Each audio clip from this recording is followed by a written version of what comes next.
नमस्कार, कशिश न्यूज देख रहे हैं आप। मैं हूं रश्मि श्रीवास्तव आपके साथ। 1,58,560 करोड़ रुपए का बजट झारखंड के लिए ये राशि कम नहीं। सरकार ने विकास, सामाजिक योजनाओं और इंफ्रास्ट्रक्चर पर कई बड़े ऐलान किए हैं, लेकिन असली कसौटी है योजनाओं को जमीन पर उतारना। रोजगार, शिक्षा, स्वास्थ्य और ग्रामीण विकास, जिसके लिए बड़ी राशि का प्रावधान किया गया है। ऐसे में सवाल है कि सीएम हेमंत सोरेन जिस नया झारखंड की बात करते हैं, उसका विजन क्या है और उसके लिए बजट में कितना संतुलन है। आज इसी मुद्दे पर हम चर्चा करेंगे और हमारे साथ इस चर्चा के लिए मौजूद हैं बीजेपी से अशोक बड़ाइक और कांग्रेस से सुनील सिंह। आप दोनों का बहुत स्वागत है कशिश न्यूज पर। और मेरा पहला सवाल कांग्रेस से रहेगा, सुनील सिंह जी से रहेगा। सुनील सिंह जी, आज विधानसभा में बजट पेश किया गया है और इस बजट का इस बार आकार भी बढ़ाया गया है, लेकिन सवाल हमारा सीधा है कि जिस बजट की हम चर्चा कर रहे हैं और जिस नए झारखंड की बात हेमंत सोरेन कर रहे हैं, क्या इसमें संतुलन रखा गया है? रेशमी जी, निश्चित तौर पर झारखंड की सरकार, श्री हेमंत सोरेन की सरकार में झारखंड के वित्त मंत्री श्री राधा किशोर साहब ने झारखंड के सर्वांगीण विकास के लिए इस राज्य के झारखंड के विधानसभा में 1,58,500 करोड़ का बजट पेश किया है। जिस बजट को इस राज्य के विकास को, इस राज्य की दशा और दिशा विकास की ओर सुनिश्चित करने के लिए राज्य सरकार ने गंभीरता के साथ श्री हेमंत सोरेन के नेतृत्व में यह बजट प्रस्तुत किया है। तो आपको स्पष्ट में शिक्षा, चिकित्सा, सड़क, पानी, ग्रामीण और रोजगार सृजन, पर्यटन के क्षेत्र में बजट का जो प्रावधान किया गया वह बड़ा है।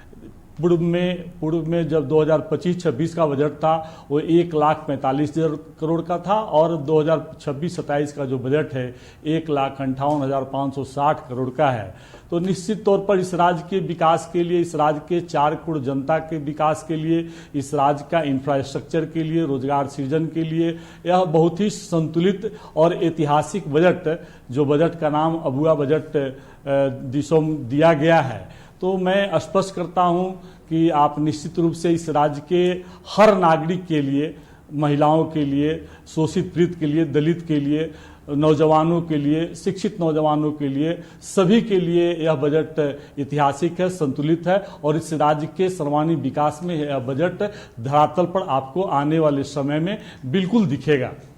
ठीक है, अशोक बड़ाइक जी, कितने संतुष्ट हैं आप? और आज जिस तरह से बजट को पेश किया गया, एक नए रोड मैप के साथ और विकास के विजन के साथ इस बजट को रखा गया है जनता के सामने, कितने संतुष्ट हैं आप लोग इस बजट से? देखिए मैडम, ये बजट, ये अबुआ बजट नहीं है, ये झारखंड की जनता के साथ एक तरह से ठगुआ बजट है। मैं इसलिए कह रहा हूं कि हेमंत सोरेन सरकार ने जो बजट पेश किया है, आज माननीय वित्त मंत्री ने जो विधानसभा में जो बजट अभिभाषण में जिन्होंने जिन बिंदुवार को रखा है, उस पर मैं सीधा एक सवाल पूछना चाहता हूं कि जो पिछले बजटीय जो वित्तीय वर्ष था, उसमें इन लोगों ने 1.45 यानी 1.45 यानी 1,45 करोड़ का बजट, कि कितने उस बजट की कितनी राशि का कितनी योजनाएं को जमीन पर उतारी, कितने विभागों को आवंटन मिला। और तो और ये झारखंड की जनता को ये सच बतानी चाहिए कि बजट बनता तो है यहां, लेकिन मुझे लगता है कि उसको लागू और क्रियान्वयन करने में यह सरकार, मुझे लगता है, धूम दबाकर भाग जाती है। देखिए आज स्थिति यह है, और कमोवेश आप सभी मीडिया बंधु, जागरूक बंधु, आप सभी जानते हैं कि झारखंड में यह रोना हर विभाग के कर्मचारी हो, अधिकारी हो, संवेदक हो, सभी को रो रहे हैं कि हर विभाग के पास पैसा नहीं है, वेतन देने तक पैसा नहीं है, अपने सरकारी कर्मचारियों को वेतन देने का पैसा नहीं है। विकास के नाम पे सिर्फ योजनाएं निकल रही है, टेंडर डालने वाले लोग नहीं मिल रहे हैं, कोई काम कर लिए हैं तो उसको पैसा भुगतान नहीं हो पा रहा है मैडम। और तो और ये सरकार की कोई भी फाइनेंशियल जो प्लानिंग होती है वो पूरी की पूरी कोलैप्स की हुई है। देखिए, मुझे लगता है कि सिर्फ कर्ज लेकर बजट का आकार बढ़ाना ये मुझे लगता है कि इससे शोभा नहीं देता है। ये सिर्फ कागज में एक तरह से एक कागज की एक शोभा वस्तु बनकर रह जाएगी। देखिए, मैं कुछ बिंदु इनसे सवाल पूछना चाहता हूं, इस सरकार में बैठे लोगों से। देखिए, इन्होंने कौन सी इंडस्ट्री लाई पिछले वित्तीय वर्ष में, आप देखेंगे। आप कौन सा निवेश का इन्वेस्टमेंट का मॉडल तैयार किया आप लोगों ने। आप अगर वित्तीय अनियमितता की बात करें तो कई ऐसे लंबे लिस्ट है मैडम, मैं लेकर आया हूं। ऊर्जा विभाग में सिर्फ एनर्जी डिपार्टमेंट में 107 करोड़ रुपया का हिसाब नहीं मिल रहा है। उसका जवाब कौन देगा? यह आपकी अकाउंटेबिलिटी है मैडम, कि राज्य की राजस्व की पैसा 107 करोड़ रुपया एनर्जी डिपार्टमेंट को ऊर्जा विभाग का हिसाब किताब नहीं मिल रहा है। इसकी जवाबदेही कौन देगा? जल जीवन मिशन में फर्जी एफडी का मामला आया, आप सब मीडिया बंधु ने पूरे राज्य की जनता को दिखाने का काम किया है। उसकी रिस्पॉन्सिबिलिटी कौन लेगा? कौन जिम्मेवारी उसका लेगा? और उत्पाद विभाग में 38 करोड़ का फर्जी बैंक गारंटी, क्या ये जो फाइनेंशियल एक तरह से वित्तीय कुप्रबंधन का मामला नहीं बनता है मैडम? देखिए, हम तो स्पष्ट कहते हैं कि ये सरकार सिर्फ घोषणा करने जानती है, आंकड़ा का खेल करने जानती है। ठीक है, ये आरोपों की पूरी लिस्ट लेकर मुझे लगता है अशोक बड़ाइक जी आज पूरे आरोप की लिस्ट लेकर पहुंचे हैं और कई आरोप हैं। और इस बजट को सुनील सिंह जी, अशोक बड़ाइक ने सीधे राज्य की जनता की आरोप है। ठीक है, जवाब ले लेते हैं सुनील सिंह जी से, जवाब ले लेते हैं। सुनील सिंह जी, इस बजट को सीधे सीधे ठगने वाला बजट बताया है अशोक बड़ाइक ने।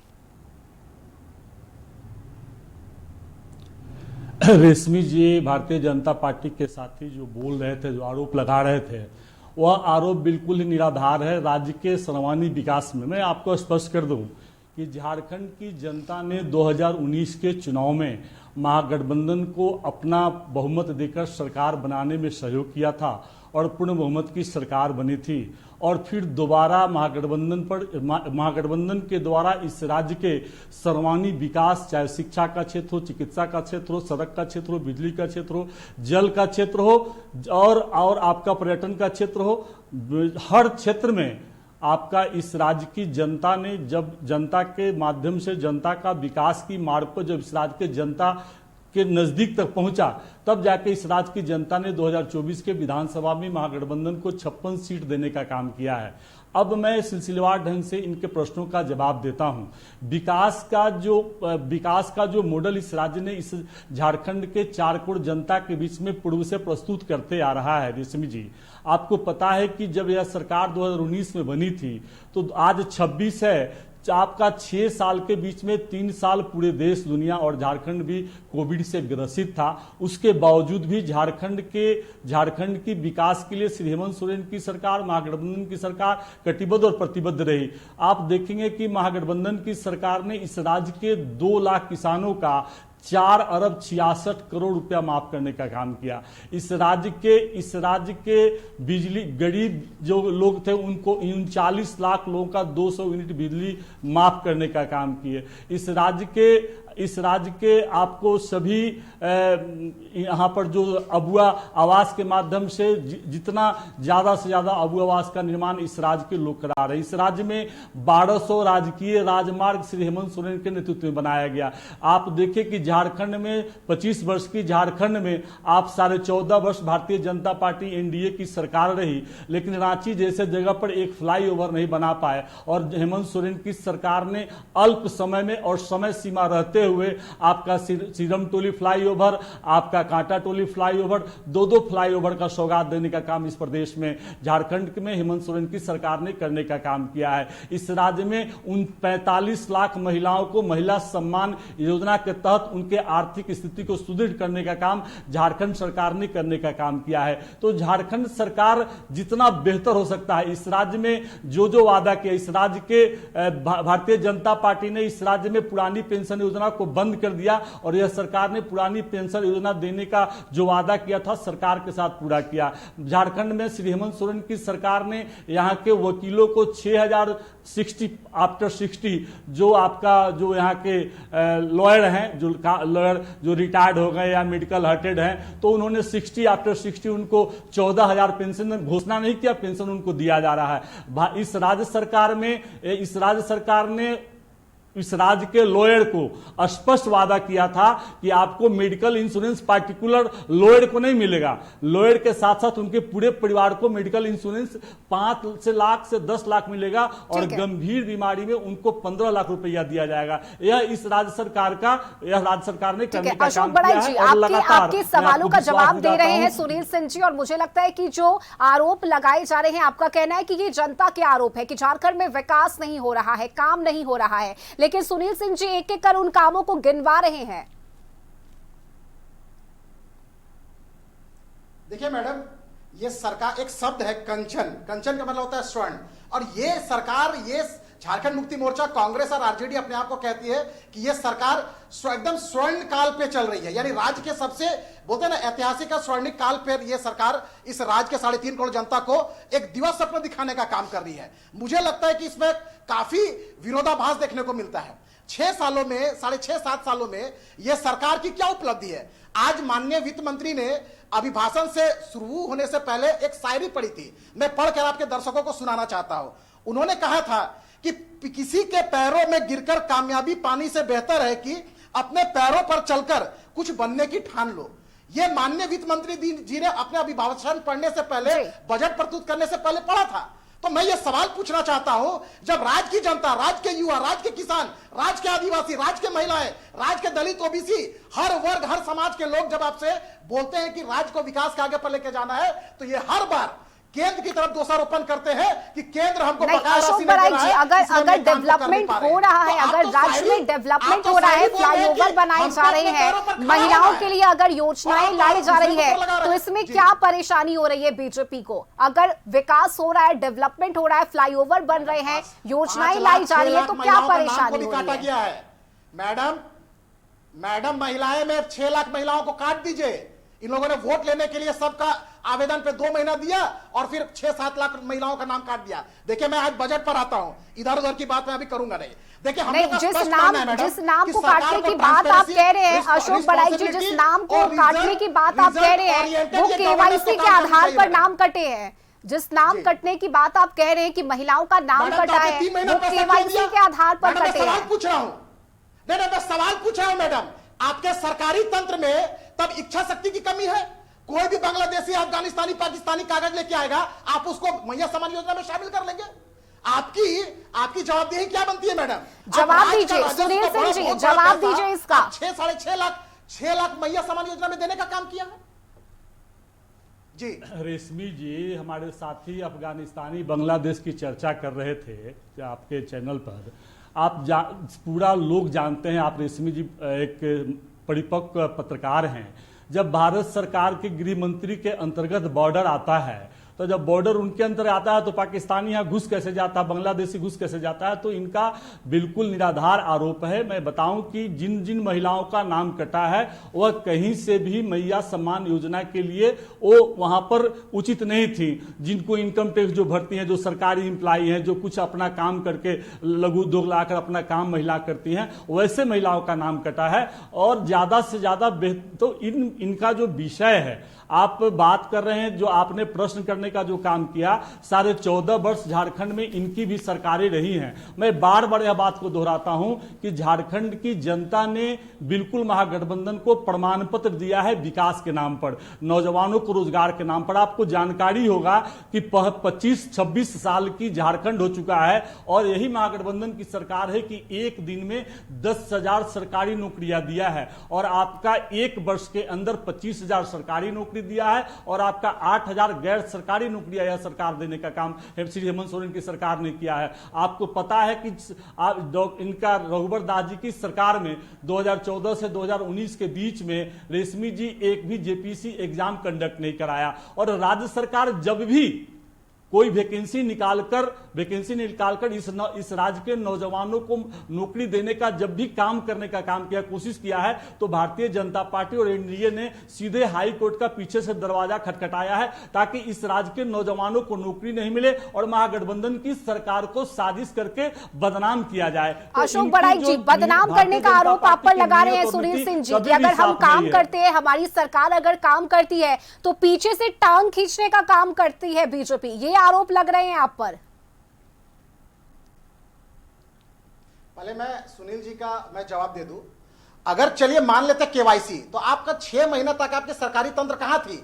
आप उस मैया समान योजना में 6-8 महीना तक आप लोगों ने उनको पैसा देने का काम किया। राज्य का एक बहुत बड़ा हिस्सा जो विकास के काम में लग सकता था, अन्य कोई झारखंड में रहने वाली महिलाओं को मिल सकता था, आपने उनको बैठ बैठकर उस फर्जी कागज के आधार पर 8-9 महीना आपने उनको मैया समान योजना की राशि देने का काम किया। आपके मैकेनिज्म क्या है? आपकी सरकारी तंत्र क्या है कि आप 8 महीना तक फर्जी 6 लाख 7 लाख महिलाओं को आपने उनको सम्मान राशि देने का काम किया? अगर आप दे भी दिया है तो उसकी वापसी की क्या आपके पास मैकेनिज्म है? देखिए मैडम, ये सिर्फ ठगने वाले लोग हैं, ये अबुआ लोग नहीं है, ये ठगुआ लोग हैं। ये इस तरह से मैं बोल सकता हूं, अगर इनमें तनिक भी अगर शर्म है, अगर राज्य की जनता के पास 3.5 करोड़ जनता के पास अगर ये कॉन्फिडेंट होकर खड़ा होकर ये कहते हैं, तो मैं जरा इनसे सवाल पूछना चाहता हूं कि पिछली जो बजट इन लोगों ने पेश किया था उसमें योजनाओं के बाद आप व्हाइट पेपर जारी करें, श्वेत पत्र जारी करें। दूसरी, जो विभागवार जो खर्च हुआ है उसका ऑडिट का पूरा खर्चा का लेखा जोखा जारी करें, और नए राजस्व के स्रोत जो रेवेन्यू की सोर्सेज आपने तैयार किया है उसको आप राज्य की जनता को बताएं।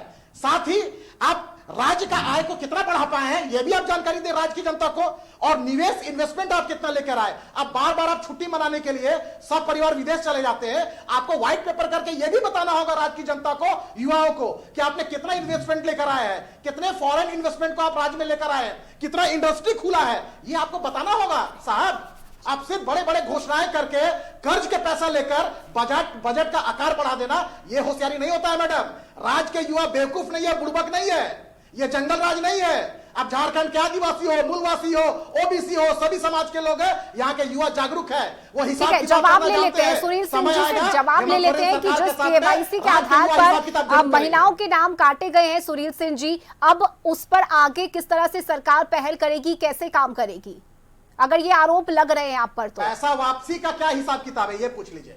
बिल्कुल। देखिए रेशमी जी, बहुत महत्वपूर्ण मुद्दा इन्होंने उठाया है कि इस राज्य में उद्योग कितना लगा, और मैं उस पर भी आऊँगा, और विदेशी दौरा पर मुख्यमंत्री जी पर इन्होंने प्रश्न किया है।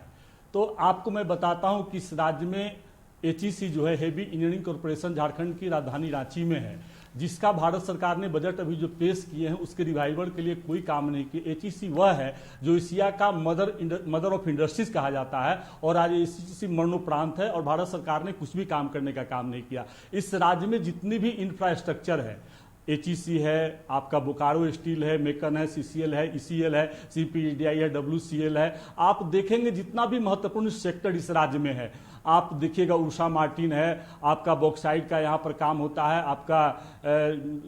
आपका यूरेनियम का यहाँ पर खाद्यान्न है, और सभी भारत सरकार के अंतर्गत आता है, और लगातार इस राज्य में काम में कांग्रेस पार्टी के द्वारा किया हुआ काम है। लेकिन इनका डबल इंजन की सरकार ने इस राज्य में यह बताएं कि एचईसी और बोकारो स्टील के जैसा, सिंदरी के जैसा एक भी भारत सरकार ने इस राज्य में कोई लगाने का काम किया। और दूसरा, भारतीय जनता पार्टी की सरकार, नरेंद्र मोदी जी और अमित शाह जी इस राज्य के साथ इतना सौतेला व्यवहार करते हैं कि इस राज्य में एक भी केंद्रीय विश्वविद्यालय इन्होंने नहीं दिया। इस राज्य में केंद्रीय विश्वविद्यालय है, ब्राह्मण्य केंद्रीय विश्वविद्यालय, जिसको डॉक्टर मनमोहन सिंह की सरकार ने, कांग्रेस की सरकार ने, महागठबंधन की सरकार ने 2009 में खोला था। यहां पर आईआईएम जो है 2010 में डॉक्टर मनमोहन की सरकार ने खोला था। यहां पर आपका केंद्रीय लॉ विश्वविद्यालय है, डॉक्टर मनमोहन सिंह की सरकार ने खोला था। तो इस राज्य में भारतीय जनता पार्टी ने एक भी ऐसा कोई डबल इंजन की सरकार 2000 से 2005 तक भारतीय जनता पार्टी की सरकार, आदरणीय प्रधानमंत्री अटल बिहारी वाजपेयी जी 5 साल, और 2014 से 2019 तक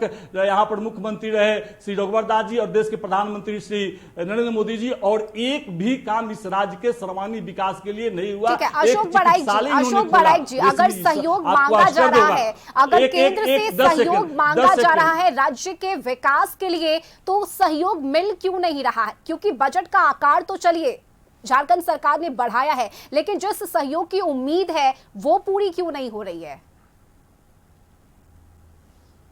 मैडम, एक लंबा लिस्ट लेके अगली डिबेट में बैठना पड़ेगा। इतने एकलव्य विद्यालय खुले, इतने वंदे भारत ट्रेन खुले, इतने रेलवे पर काम हुआ, इतने हाईवेज पे काम हुआ, इतने ट्राइबल्स पे काम हुआ है, ये सब दिखता नहीं है क्या? राज्य के आप देखेंगे कि कुपोषण की स्थिति जो राज्य में जो खूंटी, चाईबासा, सिमडेगा के इलाकों में जो हजार बच्चों में जो सिकल सेल एनीमिया को लेकर इस मोदी सरकार ने एक इतने बड़े बजट का आकार प्रस्तुत किया, ये दिखाई नहीं देता है मैडम। जो प्रधानमंत्री जनमन योजना कार्यक्रम के माध्यम से जो खूंटी में जो शुरुआत की गई थी आदिवासी प्रिमिटिव ट्राइब्स के लिए 25,000 करोड़ का मैडम झारखंड की धरती से, भगवान बिरसा की धरती, उनकी जन्मभूमि से शुरू किया गया था। क्या ये दिखाई देती नहीं मैडम? इतने इतने 50-60 एकलव्य विद्यालय खुले गए आदिवासी बच्चों को उसके उच्च गुणवत्तापूर्ण शिक्षा दिलाने के लिए, ये दिखाई नहीं देता है मैडम। रांची राजधानी के अंदर में रातू रोड सहित कई फ्लाईओवर बना गया है, ये दिखाई नहीं देता है मैडम। ये गिनाने लगूं तो मुझे लगता है कि 1 घंटा भी कम पड़ जाएगा। आज विषय है बजट पर।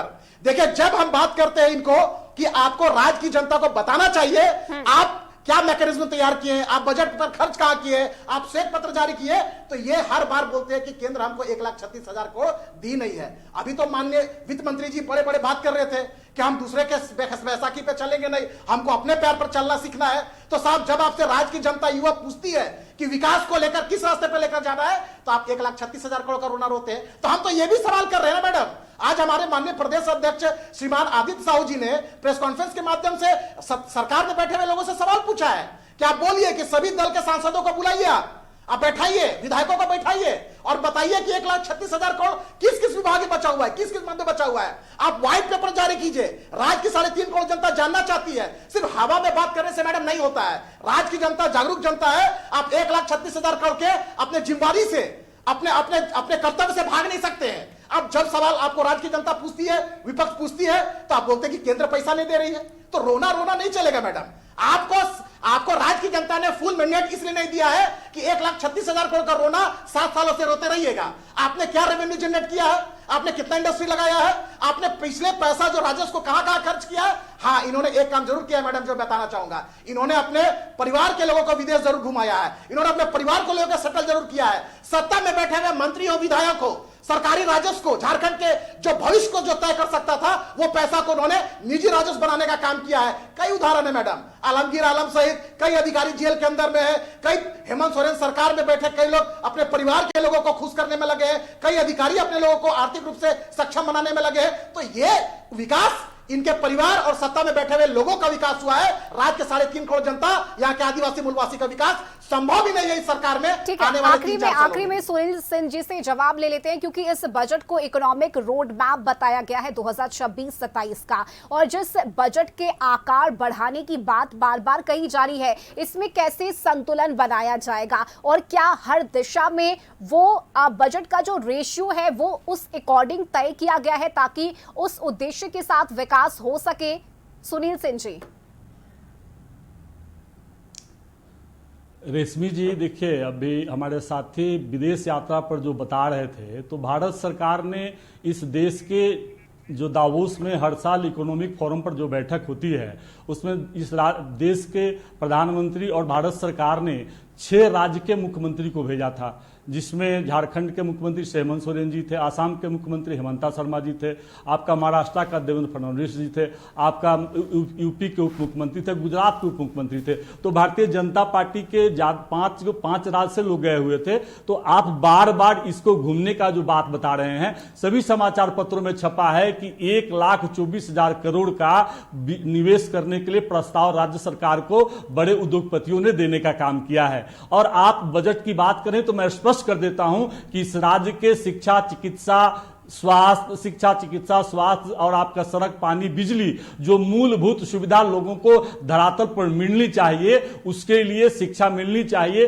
उसके लिए संतुलित बजट इस राज्य सरकार ने इस राज्य के जनता के गरिमा में सदन, झारखंड की सदन में पेश किया है। श्री हेमंत सोरेन जी के नेतृत्व में और वित्त मंत्री श्री राधाकृष्ण जी ने पेश किया है। का सपना हेमंत सरकार झारखंड वासियों को दिखा रहे हैं, वो सपना जरूर साकार हो। बहुत शुक्रिया सुनील सिंह जी आपका और अशोक बड़ाइक जी आपका हमारे साथ इस चर्चा में शामिल होने के लिए। तो देखिए, झारखंड विधानसभा में आज बजट पेश किया गया है और इस बजट को आगामी दिनों में एक नया रोड मैप और एक नए झारखंड के तौर पर पेश करने की कोशिश की गई है। देखना होगा कि इस बजट के पेश होने के बाद जब झारखंड में विकास के काम होते हैं तो किस तरह से एक नया झारखंड लोगों के बीच आता है। इस चर्चा में अभी के लिए बस इतना ही। खबरों से जुड़े रहने के लिए आप देखते रहिए कशिश न्यूज। नमस्कार।